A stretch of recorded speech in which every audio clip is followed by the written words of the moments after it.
Welcome to Conscious Fiction Sleep Stories. These are fictional bedtime journeys, written especially for women healing from trauma-bonded love. Each story carries the voice of a silenced woman who begins to remember her worth. This is more than a story. It is a mirror, a balm, a spark. Let the words hold you. Let the frequency work on you. And may you remember, night by night, as the woman you were born to be. Written and read by Victoria Rebecca Morrison. Let's begin.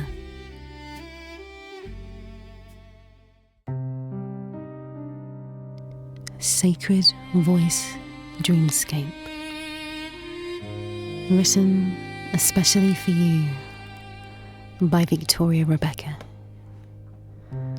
Read especially for you by Victoria Rebecca. The silenced soul in love. The echo and the flame. There is no sound more holy than a woman remembering her own voice. Whispers of longing. Whisper her in. She is not asleep, but she has not yet awakened. There is a place she walks between, a landscape of soft shadows and half-lit memory, where dreams do not yet know if they are illusions or invitations. This is where we find her. The scent of sandalwood curls through the room. A single candle flickers on her altar. She has just climbed into bed. The rain speaks gently against the window pane. The sheets cradle her body, but nothing cradles her soul. She exhales slowly, and a whisper rises from her chest. Not words, not quite. Just the ache of something missing. She doesn't name it, but she feels it. And tonight, she slips into a dreamscape she doesn't yet know is a remembering. Chapter 1. The Girl Who Dreamed in Secrets. Once, she was small, a quiet girl in a loud world. She learned early to make herself less disruptive, less needy.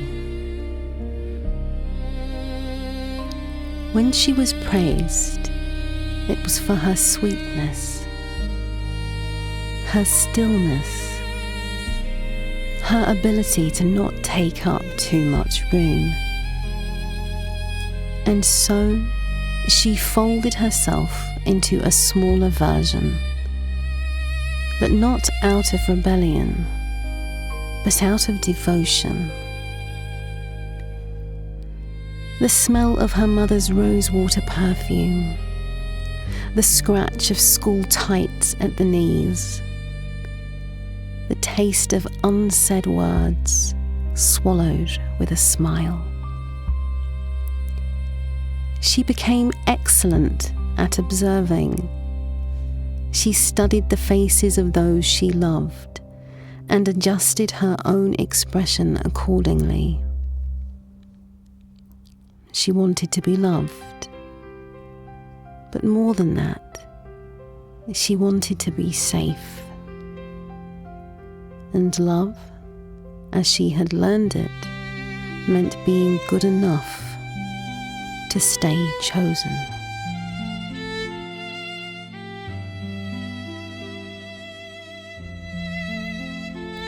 In the privacy of her room, she wrote letters she never sent.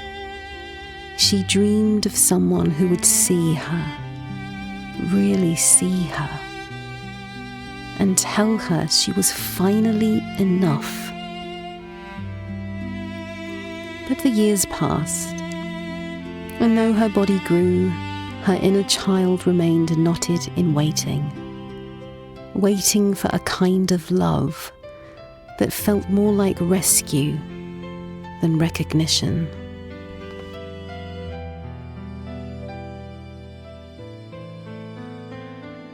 Chapter 2. What she thought love would save. She was older now, her hair longer, her laugh practiced. She'd been to retreats where they chanted ancient names, sipped cacao under moonlight, held space for others, and wrote intentions in gold ink. She had the language of self-worth, but the wiring of self-abandonment.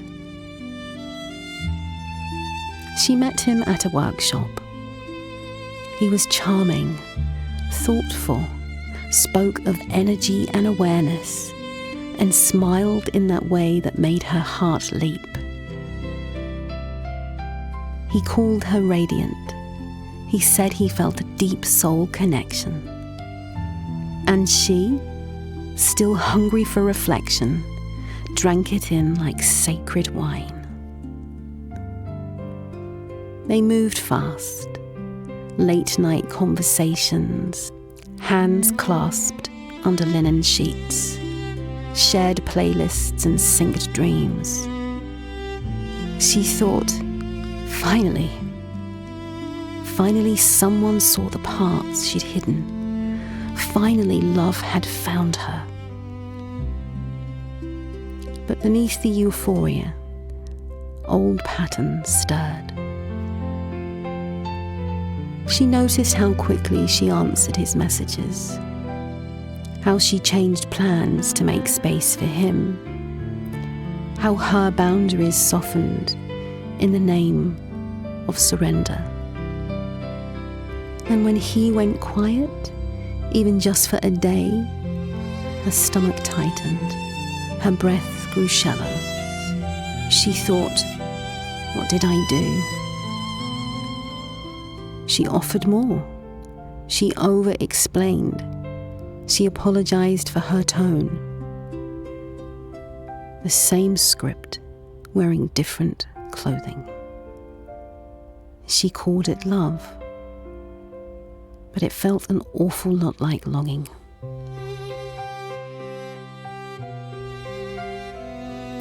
Chapter 3. The Soul's First Tremor. It was a Tuesday night. She lay beside him, his breath steady, her heart loud. She stared at the ceiling, tracing the cracks in the plaster, like they were trying to tell her something. And for the first time, she wondered, is this really what I've been looking for? She wanted to dismiss it, to push it away, but her body knew. Her body knew. The tightening in her chest, the way her jaw clenched at certain silences, the way she laughed too easily to fill the gaps. She remembered being a little girl, reading the room, fixing the mood, becoming who they needed. She hadn't healed it. She addressed it in spiritual words and called it growth. But the tremor said, no, beloved, You are still performing, still waiting to be enough. And though she wasn't ready to act on it, the knowing had landed, and it would not be unseen.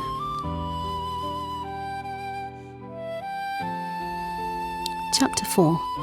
A Mirror in the Moonlight. That night, she rose quietly from bed, wrapped herself in a woolen shawl, and padded barefoot to the window.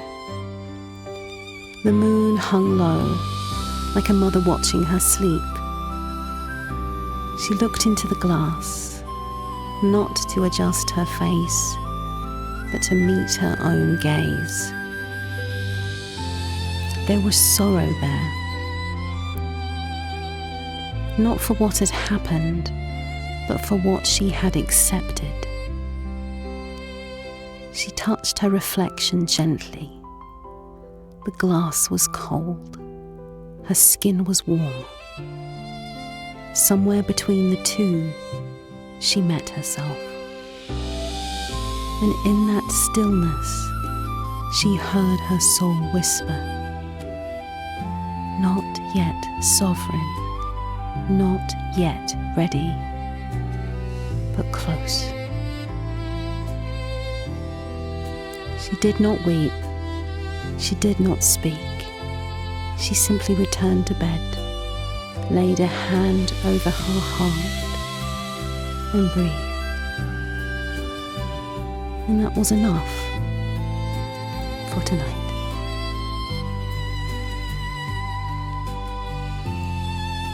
The candle had burned low.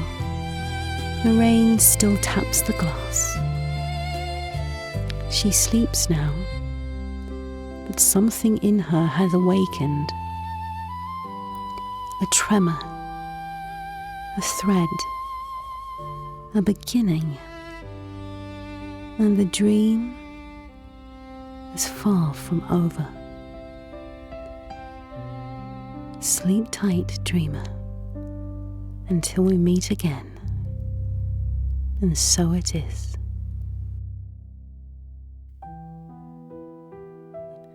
You have been listening to a conscious fiction sleep story written for the woman healing from trauma-bonded love.